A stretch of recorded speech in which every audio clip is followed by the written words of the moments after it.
Join me right now on Kumite TV is UFC featherweight Charles Rosa. What's going on, Charles? Welcome back, man. Chilling, man. I like the Seahawks hat. Well, actually, I don't. I'm a Patriots fan, but I'm watching the game now. It's a good one. Hey, I have some beef with the Patriots, but it's all good. Everybody's beefing with the Patriots. Yeah, you gotta hate on the best team. This way it is. Yeah, hey, I love the Patriots to be honest with you.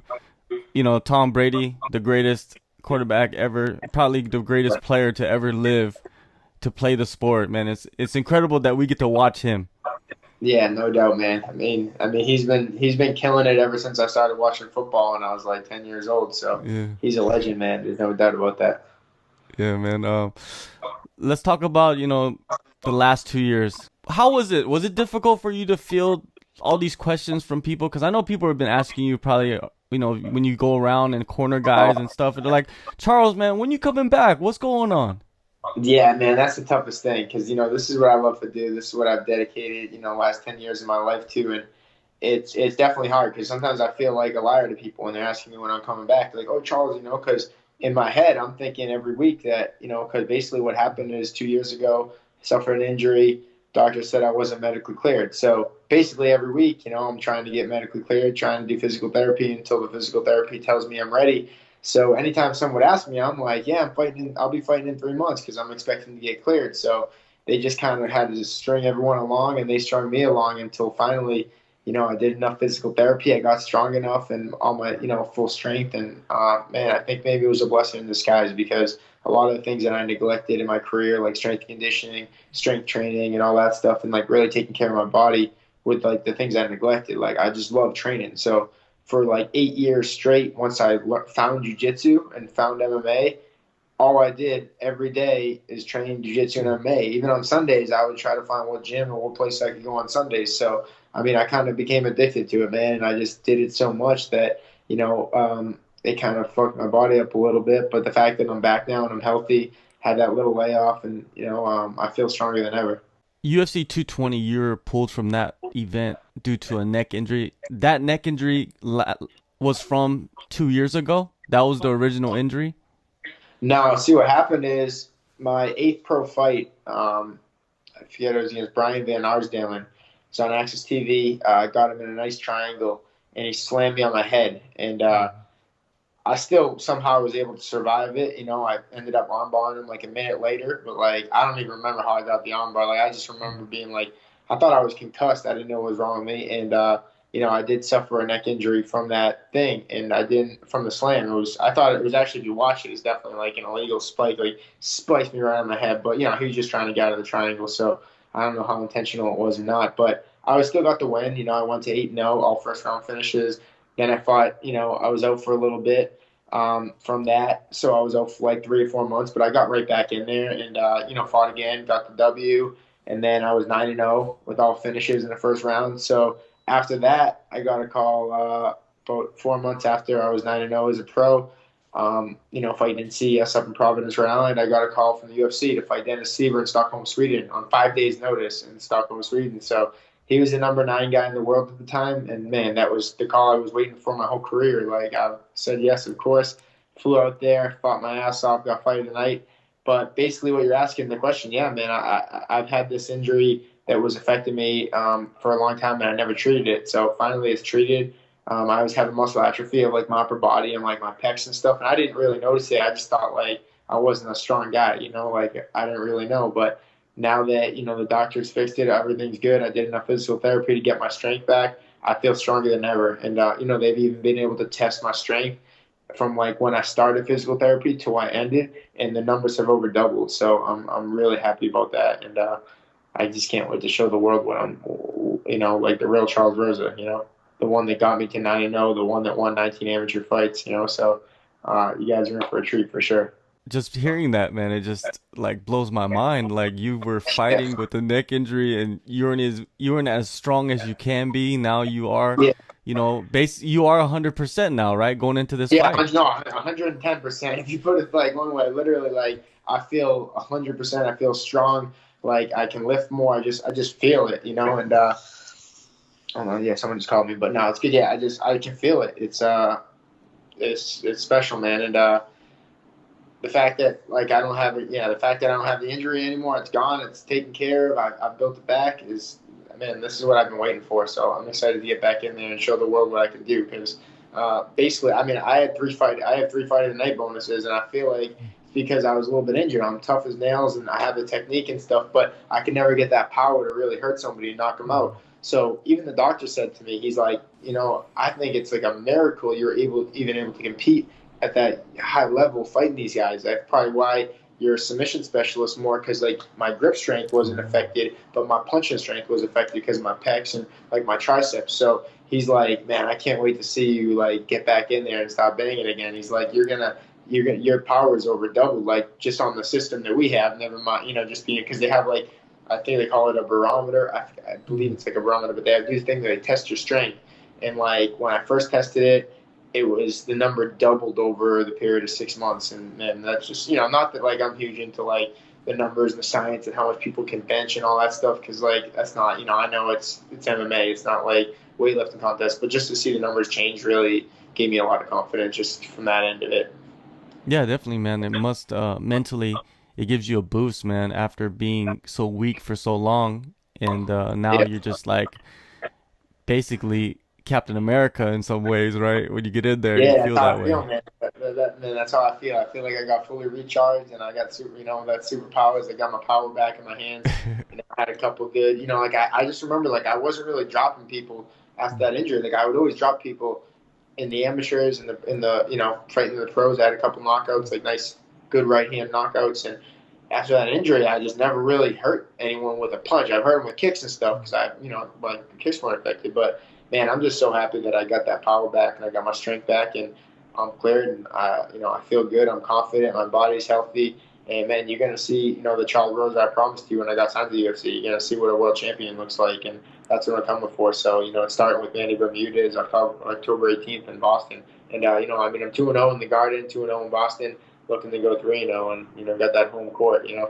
When did the doctors give you, the pass, the green light to go full contact? That was April. So I mean, I guess 7 months. I guess. Okay. So yeah, they gave me the green light in April. And immediately, like the day I got the green light, like I flew to New York. Doctor gave me the green light. I was so happy. 2 days later, I booked a trip to Thailand just to like kind of Mm. mentally get there. I didn't want to just jump back into like wrestling and like back at American Top Team with like all the dogs and the killers. I said, you know what? I'm gonna take a month or two, and I'm gonna get my mind right. My little brother Lucas Rosa is there. He's like 23 years old. He just graduated college. He's an he just graduated college, and he's an aspiring MMA fighter. So he was like out in Thailand because he wants to be a fighter. So I was like, dude, go to Thailand. He was a state champion wrestler. So I was like, you already know how to wrestle. You have decent jiu-jitsu. He's like close to a blue belt now, but I was like, I want you to focus on stand up because I knew that was like my deficiency when I started, just like the way we're built a little bit. And then he went to Cambodia, he went to Thailand, and I got to go visit him out there, corner him in a fight.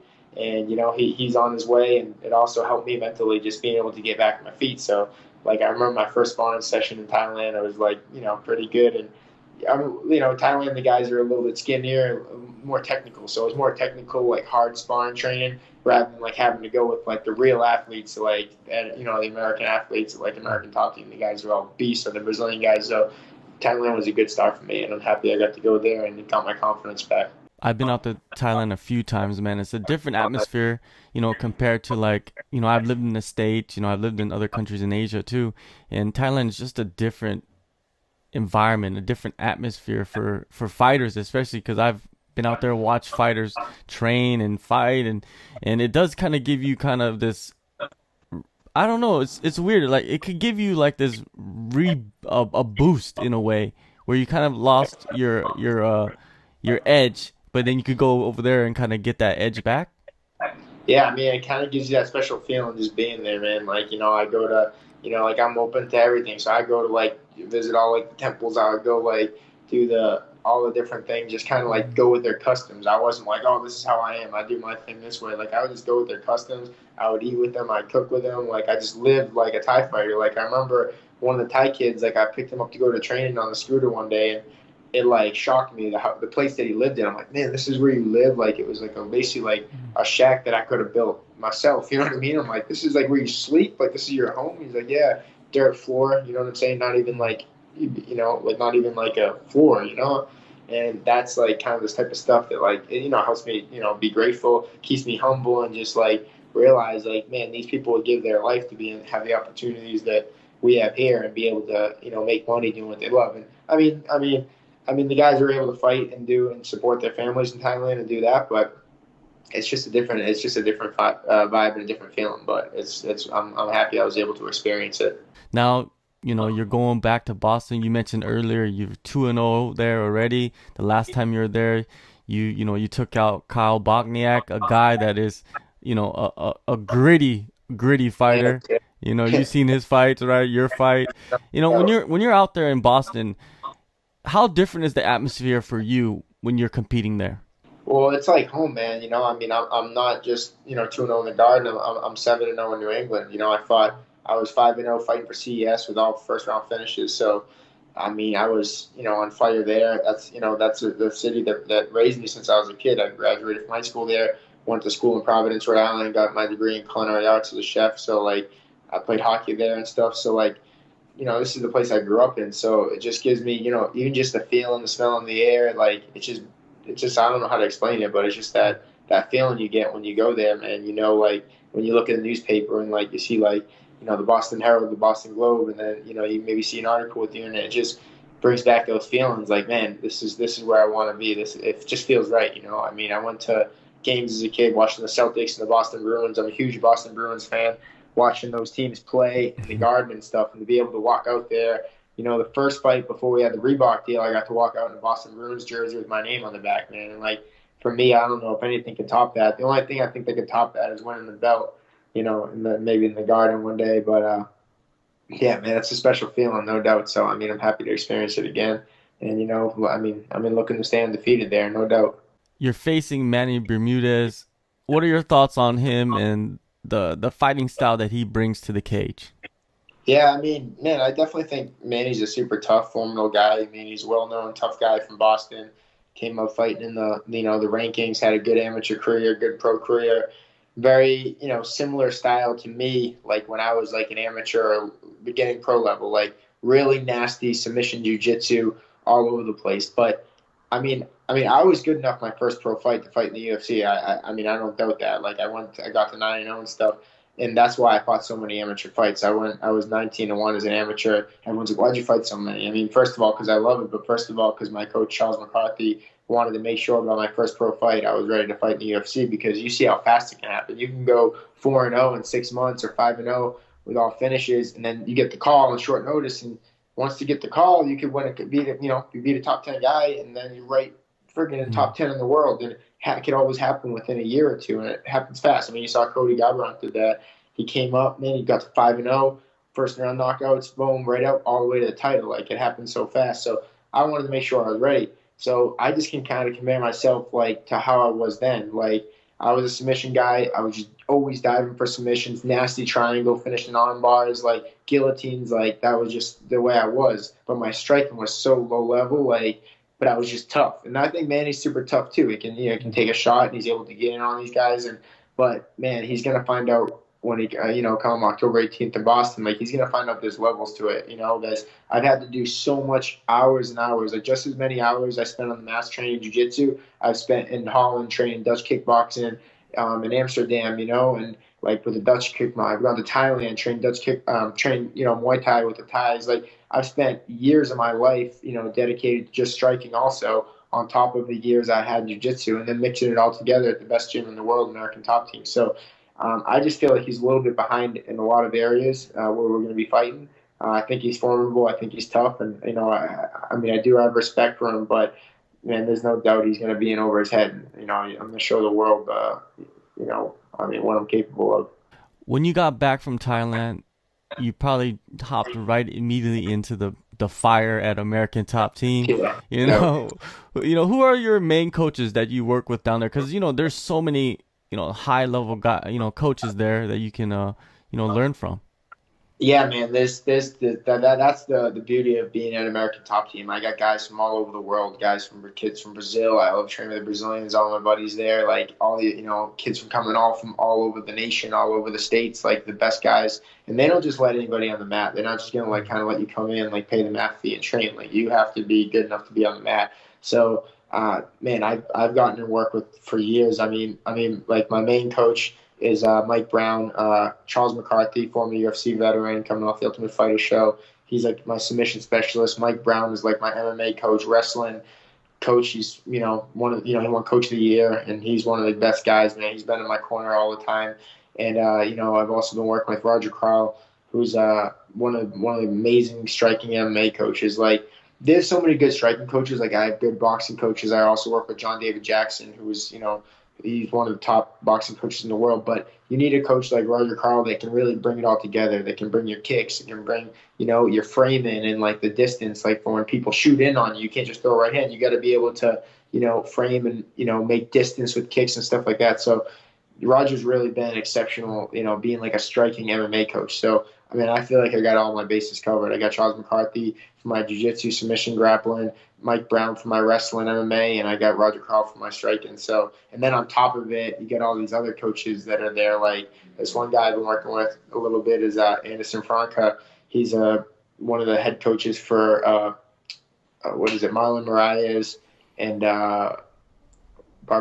Edson Barboza. And Oh those are yeah. two of the best kickboxers in the division, man. This guy's their coach, this guy Anderson, and this guy is an absolute monster, like just nasty, nasty kickboxing. So I always hop in his class a couple times a week. So man, the knowledge I'm getting every day is endless. And then even being on the mats with guys like Kobe, George Masvidal, Dustin Poirier, like just seeing these champions and these people around me, it pushes me so much. And after class, you just ask them a little question. Hey, Kobe, how'd you do that takedown? Or George, how'd you do that friggin' flying knee that was like knockout of the lifetime? Like, and you have them show it to you, and you get these little tips, man, and then you put them all together and you make your own puzzle, and that's what you get. You try to get the best fighter in the world. Is there more pressure heading into this fight for you, or is it the opposite effect, especially a person in your situation? No, I think it's the opposite. I feel there's always pressure going into any fight. There's no doubt. But man, I mean I've made this walk so many times now, and I've like I said, I've done this so many times. I've already fought twice at the Garden, so like that pressure of like, man, I'll never forget the pressure of fighting the first time at the Boston Garden. Like that was like, I don't think anything can ever beat the pressure of that, just because like all my friends and family and people. But no, man, I got it down to a science now. Like I said, I'm 2-0 there, very comfortable in that arena. I've walked down that hallway, made that walk a few times, and I got a pretty good routine and a good feeling about it, and I'm very comfortable there. So I think a lot of pressure will be on Manny. No doubt, having to be in front of his friends, families, and fans, and it's a lot of pressure. He's for him also, but I think, and I think this is going to be the one that you're going to see. I mean, you're going to see what I'm capable of. I'm gonna make an impressive performance, and everyone's going to remember my name, and then we'll see what's next. You're jumping headfirst back into the featherweight division. UFC 245. The title will be on the line between Max Holloway and Alex Volkanovski. I'm pretty sure you've been watching the division, the past few years. What is Yeah, your breakdown of this fight and your prediction? man, I really love that fight, and it's such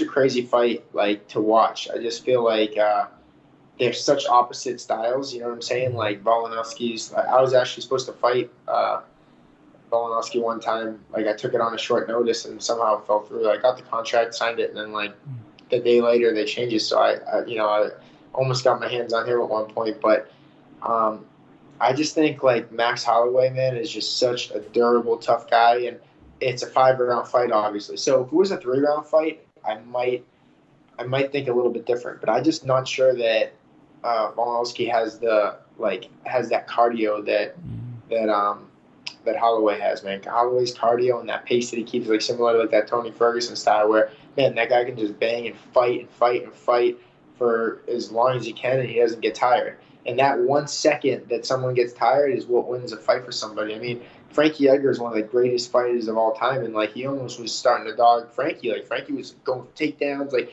looked like he was breathing a little heavier than normal. And man, Frankie Edgar is one of the, I think he's one of the fucking best of all time in my mind. Yeah. So to see him do what he did to Frankie, I don't see, you know, him. I don't see that fight going much different than the one that Max and Frankie went. That's kind of how, if you look at it, like I would think it would be similar to the Frankie Holloway fight where Holloway won. So that's the way I look at it. There is no doubt there's a lot more question marks for Volkanovski compared to Holloway because we've seen Holloway, Yeah. in the trenches so many times where he just pulls it out. Yeah, it's going to be an insane fight. Now, one thing before I let you go. In MMA, there's so many different types of competitors. At this point in your career, do you consider yourself a martial artist or a prize fighter? Oh man, there's no doubt I'm a martial artist. Like I said, I fought 20 amateur fights for free. As an amateur, I was the number one amateur in the country, and I just did it because I loved it. I didn't even know you could really make real money doing it. I mean, I saw the boxers making money, but I didn't know you could really make real money. I just did it because I loved it. I used to pay $150 a month mat fee just to train it, in an American Top Team satellite gym, just to be able to do jujitsu for myself because I loved it. I just so man, yeah, man, definitely. I'm definitely a martial artist. I study it a lot. Went to Cambodia, like I said, Thailand, Amsterdam. I've been to all like the greatest places you can go in the world for it, and it's not just because. I mean, yeah, it's because I want to get better, but it's really just because I love martial arts. That's a huge thing. My little brother Lucas Rosa, he actually just graduated from Wheaton College, and he actually did his report, like he's able to get a 1 year scholarship called the Watson Scholarship, where they pay for him to go on like a 1 year pretty much journey to study whatever he wants. So they pay for the whole thing, and his was like a philosophical view on mixed martial arts. So like wherever he went to Holland, he went to Cambodia, and he went to Thailand, each for 4 months each, a total of a year. He just got back like 6 months ago. I was able to visit him in each one of those countries while he was doing like all the writing reports. I'm not great at like writing reports and doing research and stuff, but he likes that stuff. So he was writing articles and stuff, but I was there training with him, and that just shows you, man. I'm definitely a martial artist at heart, no doubt. Well, we get to see you do some martial arts on October 18th, UFC on ESPN2, going back to Boston. Thank you, Charles, for the time, man, and good luck on the fight and your future, man. I appreciate you, brother. Thanks, man.